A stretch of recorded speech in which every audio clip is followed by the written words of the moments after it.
Chers internautes, bonjour. Nous sommes aujourd'hui en compagnie de Franck Pucciarelli et de Ginette Scandrani. Bonjour. Bonjour. Alors, Franck Pucciarelli, vous êtes le fondateur de la RILUD, le Rassemblement international pour une Libye unie et démocratique. Vous êtes également membre du CRI, le Comité révolutionnaire international, qui prône notamment la démocratie directe. Ginette Scandrani, vous êtes cofondateur des Verts. En 2004, vous avez cofondé justement les comités révolutionnaires internationaux. Vous êtes animatrice du site lavoixdelalibye.com. Vous avez connu Kadhafi, vous avez voyagé très souvent en Libye depuis 1990. Voilà, donc Franck Pucciarelli, pour ceux qui ne vous connaîtraient pas encore, votre engagement militant date notamment de 2011, de l'agression occidentale en Libye qui a réveillé votre envie de changer les choses. Ma première question, ce serait tout simplement, est-ce que vous pourriez nous présenter la situation en Libye, que ce soit sur le plan militaire et politique, puisque le conflit malheureusement s'éternise. Donc quelle est la situation aujourd'hui en Libye?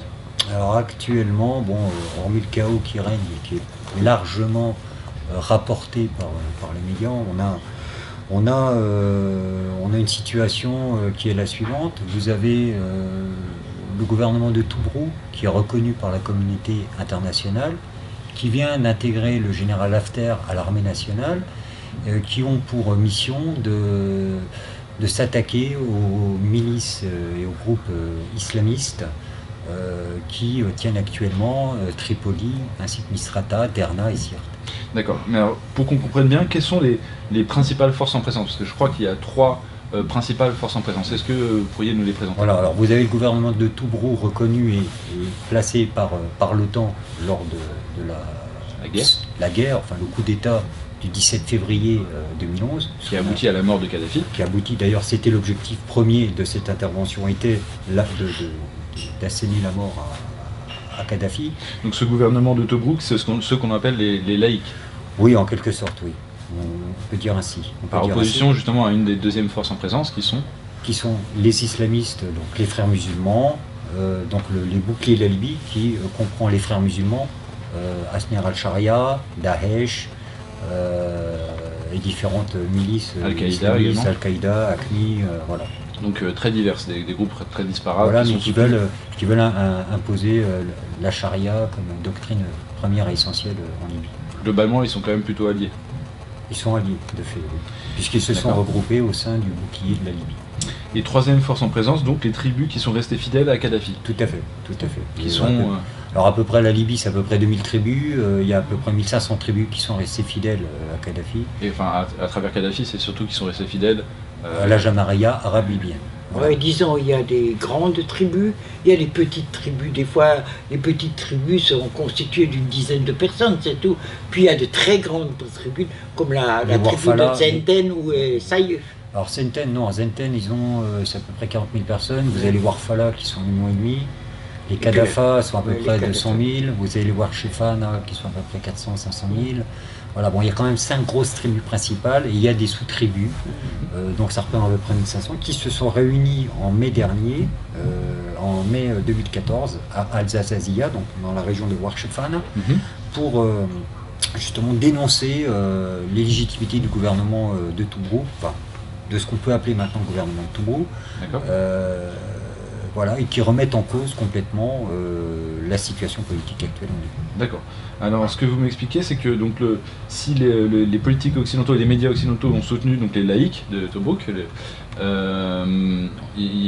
avez des informations selon lesquelles l'OTAN a quand même en plus soutenu ou financé, enfin en tout cas armé donc, les islamistes, et notamment pendant la guerre. Voilà, tout à fait. En 2011, par l'entremise de Nicolas Sarkozy et de BHL, ont été armés et formés des milices des djihadistes, dont notamment un des grands responsables sur Tripoli, notamment à l'aéroport de Mitiga, le fameux Abdelhakim Belhadj, numéro 2 d'Al-Qaïda, et puis M. Bakelmal, qui est responsable du conseil militaire de Misrata.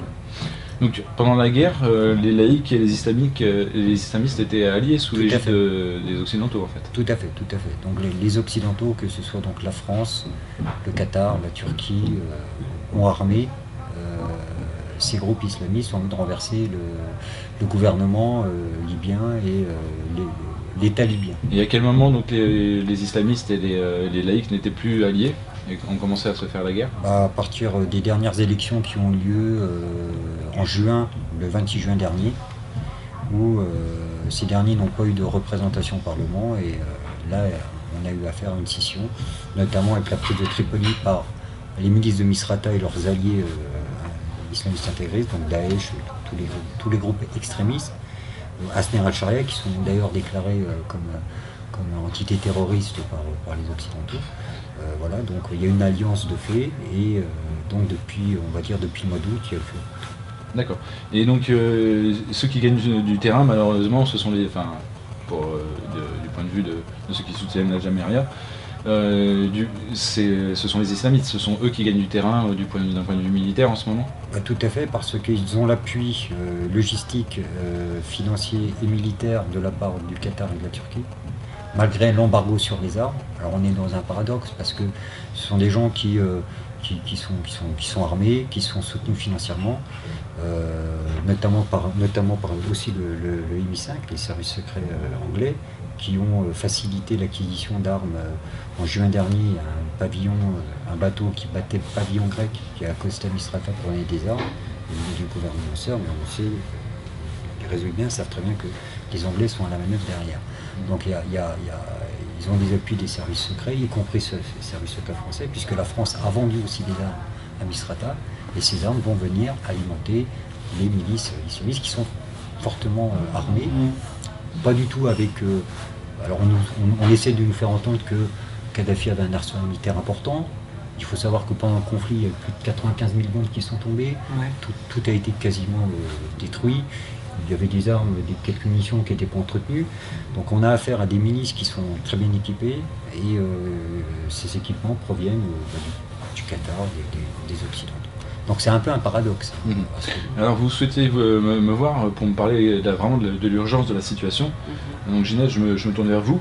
On parle de millions de réfugiés, de réfugiés libyens, et combien exactement? Il y a près de 3 500 000 à peu près. Là, en tout, près de 4 millions. 4 millions depuis le mois d'août. Disons, moi j'ai participé à une conférence à Tunis il y a à peu près 2 ans et demi, avec les réfugiés libyens. Donc ils m'ont raconté qu'ils sont réfugiés mais perdus dans les pays arabes, ou même dans les pays du Sahel, parce que l'ambassade de Libye ne les reconnaît pas comme Libyens. L'ambassade de Libye dit que ce sont des kadhafistes et qu'ils ne sont pas des Libyens. Donc ils n'ont rien, ils dépendent complètement de la générosité des gens qui les accueillent, qui les reçoivent. C'est en Égypte, c'est pareil en Égypte, c'est pareil en Tunisie, et c'est pareil dans tous les pays du Sahel. Donc ils sont perdus, et la majorité de ces réfugiés, je les ai rencontrés, sont des médecins, sont des avocats, sont des gens qui avaient une bonne position sociale et qui n'ont plus rien maintenant.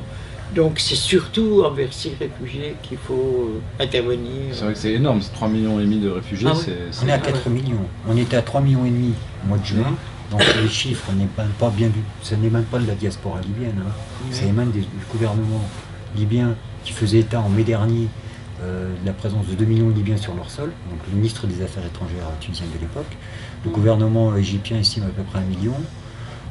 À cela, il faut rajouter 500 000 qui sont répartis entre l'Algérie, le Maroc, la Mauritanie, l'Algérie, le Soudan, tout le Sahel, tout le Sahel, il y en a beaucoup qui sont en Afrique du Sud aussi. Voilà, en Afrique du Sud, en Syrie, en Arabie Saoudite.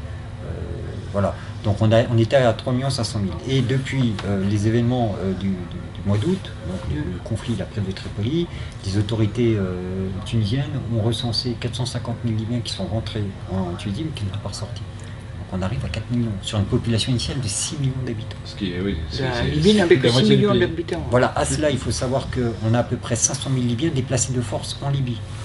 Il s'agit des tribus des Tawarga. Alors pour qu'on se rende compte, il y avait également beaucoup d'étrangers en Libye. C'était combien de millions d'étrangers vous avez? Il y avait 1 500 000 immigrés qui venaient des pays de l'Afrique noire. Voilà, à cela, il fallait rajouter les Philippinos, les Marocains. Les Baghdadis. On était à peu près à 3 millions. 3 millions d'étrangers. D'étrangers qui travaillaient très bien, les Africains vivaient très bien, ils travaillaient, Ouais, ils avaient des pouvaient nourrir leur famille, boutiques. et ils avaient la capacité de pouvoir aider leur famille. Donc, les chiffres qui avaient été donnés à l'époque, c'est que sur 1 million d'Africains, le million d'Africains qui travaillaient en Libye permettait de nourrir 20 millions d'Africains en Afrique. Parce que j'avais vu lors d'un de mes passages, puisque comme la Libye avait été sous-embarquée pendant une dizaine d'années, on passait par la Tunisie pour y aller. Alors on prenait l'avion jusqu'à Djerba, et après on allait jusqu'à Ben Gardan, et après Ben Gardan on passait la frontière, et tout le long du désert qui est jusqu'à Tripoli, la première fois que je suis allé, c'était vide. Et tout à coup j'ai vu pousser des baraques et des baraques et des baraques tout au long, et des maisons tout au long. Et c'était des boutiques qui étaient tenues par des Africains. Et des maisons, les mêmes que les maisons libyennes. Parce qu'à un moment donné, mon conducteur, je lui ai dit, ça y est, vous êtes tous devenus maçons ou quoi, que vous construisez tellement. Il m'a dit non, c'est pour accueillir dignement les immigrés. Et la spécificité de la Libye, c'est qu'un Africain n'avait pas besoin de visa pour rentrer en Libye. Et c'était le seul pays arabe, et du Maghreb, où un Africain pouvait rentrer. Ouais, Kadhafi considérait que les Africains étaient chez eux en Libye. Ouais. Alors, je voudrais revenir un petit peu à la situation d'urgence pour laquelle vous avez souhaité, donc, vous avez sollicité cet entretien. Donc, l'association RELUD a lancé une procédure contre Abdel Hakim Belhadj. Est-ce que vous pourriez expliquer donc qui est ce personnage et quelle est la procédure auprès de quelle instance? Comme j'ai pu le mentionner tout à l'heure, M. Abdel Hakim Belhadj, numéro 2 d'Al-Qaïda, il est actuellement responsable de l'aéroport de Mitiga. Il a à peu près 20 000 hommes sous ses ordres. Il faut savoir que sur ces 20 000 hommes, il y a à peu près 20% de Libyens, le reste étant des mercenaires étrangers qui sont gracieusement rémunérés entre 1 000 et 2 000 $ par mois.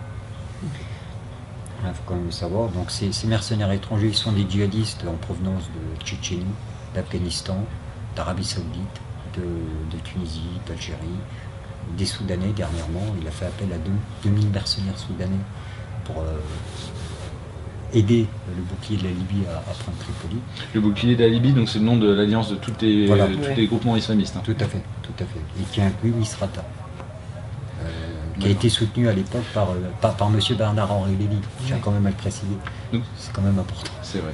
Donc la procédure que vous avez initiée, vous l'avez initiée quand et auprès de quelle instance juridique? Alors voilà, donc un Libyen, M. Terdesh, s'était rendu pour être auditionné auprès du doyen des juges, M. Leloir, le 28 février de l'année dernière. Le doyen des juges du barreau de Paris? Voilà, tout à fait, en vue d'instruire que sa plainte soit reçue afin de pouvoir lancer une procédure pour des faits de torture qu'il a subi lors de la prise de Tripoli. Il a été incarcéré pendant 40 jours. Et il s'est avéré que la spécificité de cette plainte, c'est que M. Terdesh dit avoir été torturé par des fonctionnaires, par des Français. Donc il a été torturé par des agents qataris et par des gens qui parlaient français. Donc à partir de là, une procédure a été ouverte par le pôle crime international, puisque la France a la compétence, je crois, depuis 2 ans, de pouvoir juger de crimes. D'accord. Et donc à partir de là, M. Abdel Hakim Belhadj étant à l'époque le chef militaire du Conseil de Tripoli, ce sont ces milices qui étaient à la base de l'incarcération et de la torture de M. Daesh, mais aussi d'autres Libyens. Donc je tiens quand même à rappeler que M.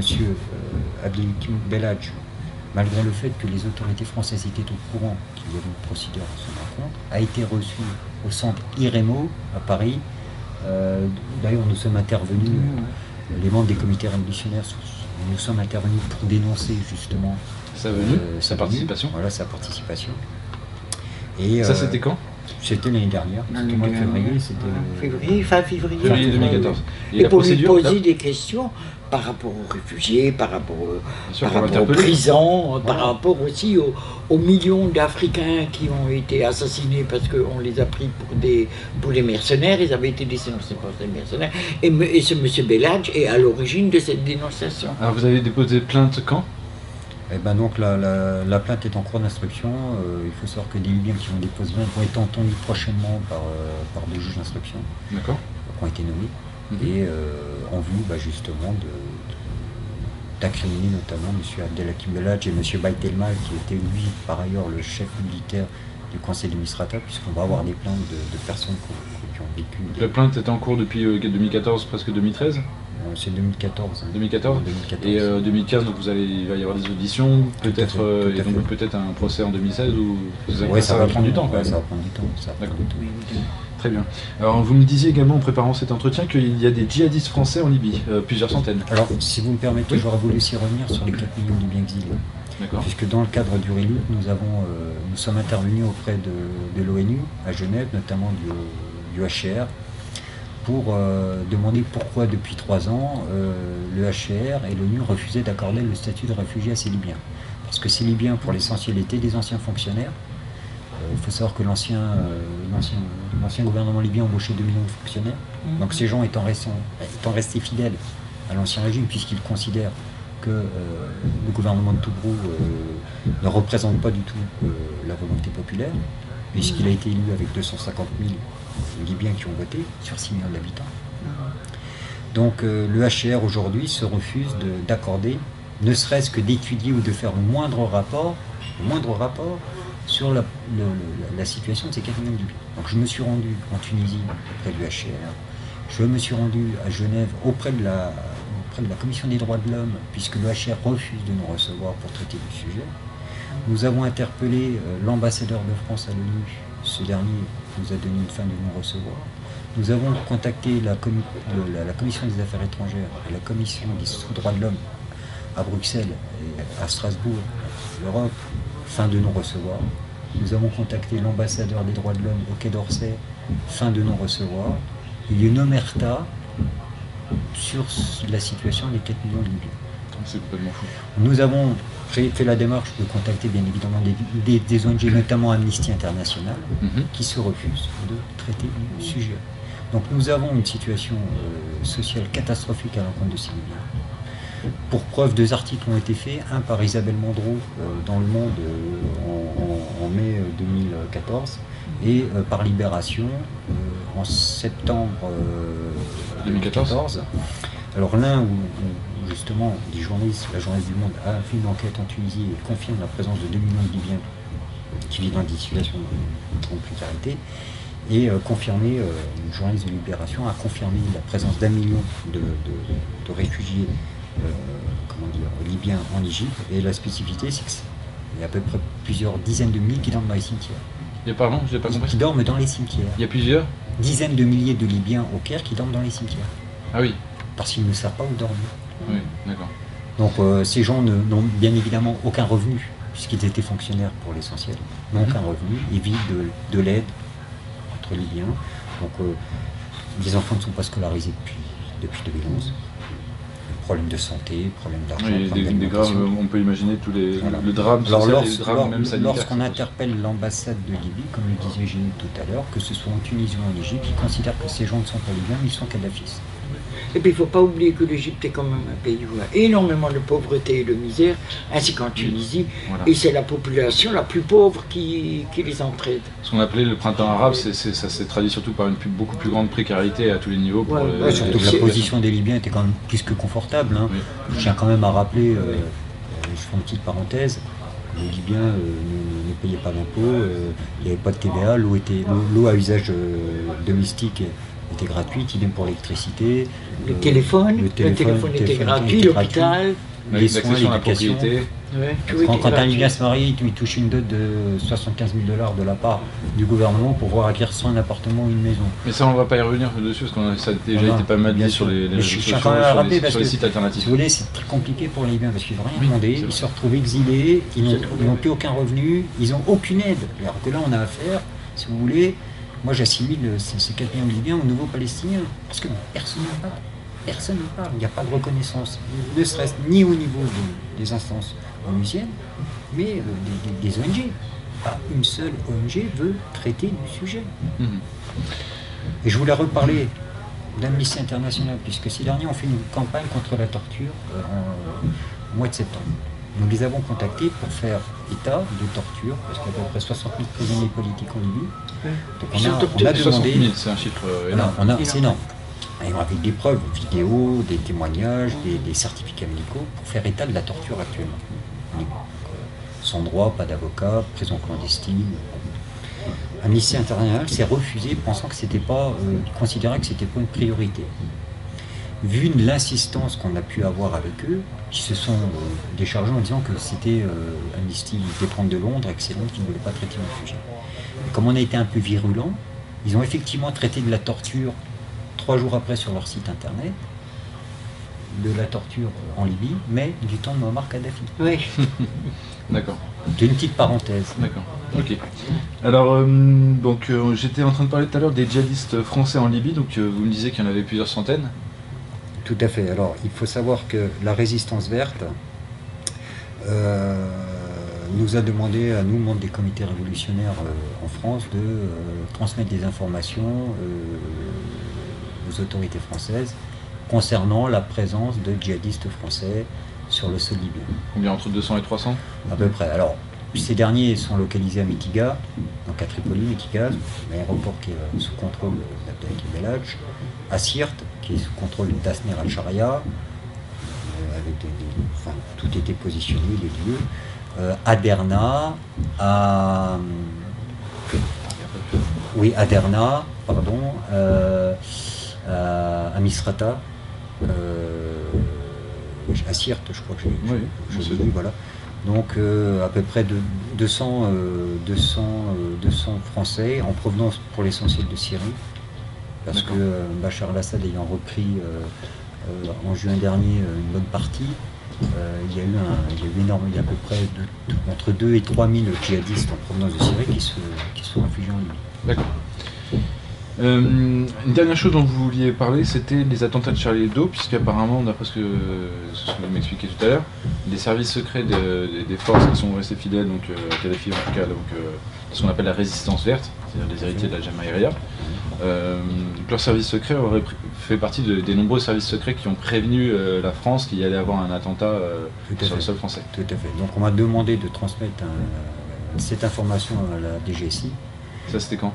C'était de juin à septembre. D'accord. Donc j'ai été traité ainsi par un fonctionnaire de la DGSI, à qui nous avons communiqué la position des djihadistes français, et les réseaux libyens nous ont prévenus de menaces d'attentats fin d'année, donc fin décembre, début janvier, sur Paris, du type de ce qui s'est passé à Charlie Hebdo et à Vincennes. En nous précisant que seront visés la communauté juive française. D'accord. Et donc ce que vous m'expliquez, c'est qu'il y avait même plus de la part de ces services secrets libyens, c'est qu'ils proposaient leur aide pour identifier ou suivre donc, tout à fait. les suspects. Tout à fait. Alors à partir de là, ces derniers ont demandé une aide technique afin de pouvoir permettre l'identification visuelle de ces djihadistes français. À partir de septembre, l'information a été communiquée, fin de non-recevoir. Je n'ai plus de contact à partir de ce moment-là de la part de la DGSI. Alors après on pourrait dire oui effectivement c'est pas la compétence de la DGSI, auquel cas la DGSI aurait dû nous contacter. Parce que là on avait la capacité, je ne dis pas d'éviter les attentats de Charlie Hebdo, le problème n'est pas là. Mais on avait la capacité de pouvoir donner une information. Qui plus est, il paraît qu'un des frères, Kouarchi, a été présent en Tunisie en 2013. Et de la Tunisie, il aurait transité dans un camp d'entraînement en Libye pendant à peu près un mois. D'accord. Donc ça c'est une information qui a filtré des services secrets tunisiens, mais il y a pareil une chape de plomb sur ce volet-là. Personne ne va en parler. Parce qu'il faut savoir que la problématique qu'on a actuellement, c'est que il s'agit bien de Sarkozy et BHL qui ont financé ces groupes djihadistes. BHL s'était rendu en juin dernier à l'aéroport de Melika 2 heures pour rencontrer Belhadj. Mais il a été empêché. En 2014. Oui, là, l'année dernière. Pour négocier, quand il y a eu le problème après les élections au mois de juin, il est parti rencontrer Belhadj, qui est un ami à lui. Et Belhadj, lui, héberge actuellement, bon, en juillet, hein, c'est pas maintenant, mais en juillet, il y avait 200 djihadistes français dans son aéroport. Voilà, donc, si vous voulez, ça devient quand même fâcheux parce que, si vous voulez, si les anciens membres des services secrets libyens, la résistance a donné ces informations, c'était envie de protéger le peuple français. Parce qu'ils font bien le distinguo entre une politique atlantiste, impérialiste et le peuple beaucoup les Français. Voilà, ils aiment beaucoup les Français. Ils ont bien fait le distinguo. D'ailleurs, quand on était en 2011, je me souviens, non, nous, en tant que citoyens français, ils ne nous prenaient pas comme responsables, ils nous considéraient comme victimes. Victimes d'un gouvernement qui est à la botte des multinationales, et ainsi de suite. Très bien. Eh bien, Franck Pucciarelli, Ginette Scandrani, merci beaucoup pour votre témoignage. Donc, on a bien entendu le message d'urgence par rapport aux millions près de 4 millions de réfugiés libyens. 70% de la population. Essentiellement donc, en Tunisie et en Égypte. Donc, situation qui n'est pas du tout prise en compte par ce qu'on appelle la communauté internationale. Et aucun média n'en parle. Quasiment aucun média n'en parle. À part 2 articles que vous avez mentionnés sur le des Libérations. On a contacté à différentes occasions France 24. Ils veulent pas. J'ai eu d'ailleurs un jour sur RFI, j'ai eu un entretien où on explique un petit peu la situation et à un moment donné j'exprime que il y a quand même ces Libyens qui ne souhaitent pas revenir parce qu'ils considèrent que le pays est occupé. Quand j'ai commencé à évoquer qu'en 2011, puisqu'on était présent, que la majeure partie du peuple libyen soutenait Kadhafi, on m'a coupé en direct. Oui, voilà. à ce point-là. Et il faudrait rajouter que c'est Bernard-Henri Lévy et Sarkozy qui voulaient amener la démocratie en Libye. Eh ben bonjour, si la démocratie c'est les réfugiés, c'est les exilés, c'est le chaos, c'est la guerre civile. Bonjour la démocratie, c'est la démocratie à la BHL. Voilà, mais d'ailleurs on est même en train d'entrevoir la possibilité de porter plainte contre Bernard-Henri Lévy. Ouais.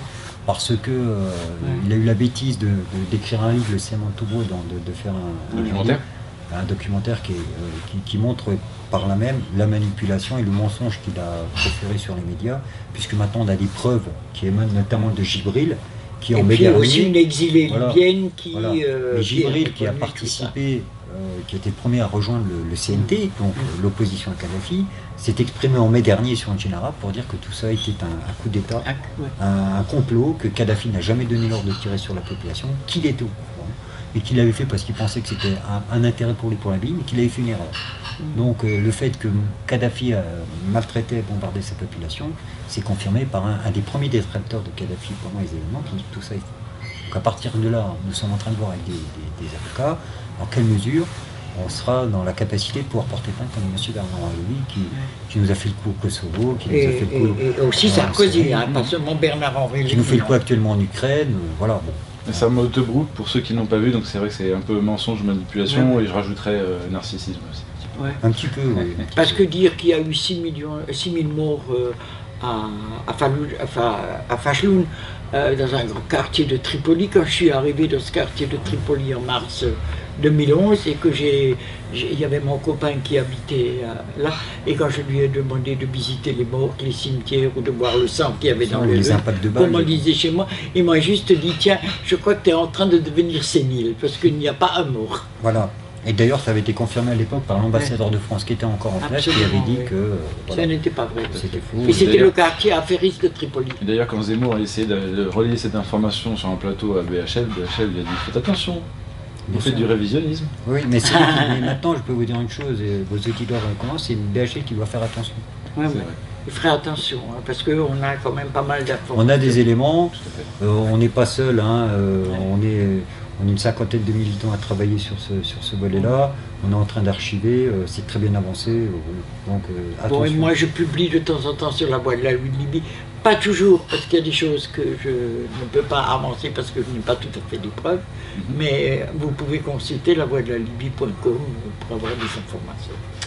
Eh bien, Ginette et Franck, merci beaucoup pour votre action, votre témoignage. Et je vous dis à très Alors, bientôt. je voulais aussi faire un petit appel à savoir si vos auditeurs peuvent, parce qu'on a prévu de faire des rassemblements au mois de mars, notamment peut-être devant l'ambassade du Qatar, hein, puisque le Qatar est responsable du chaos en Libye, comme il l'est en Syrie, comme il peut l'être aussi en Irak.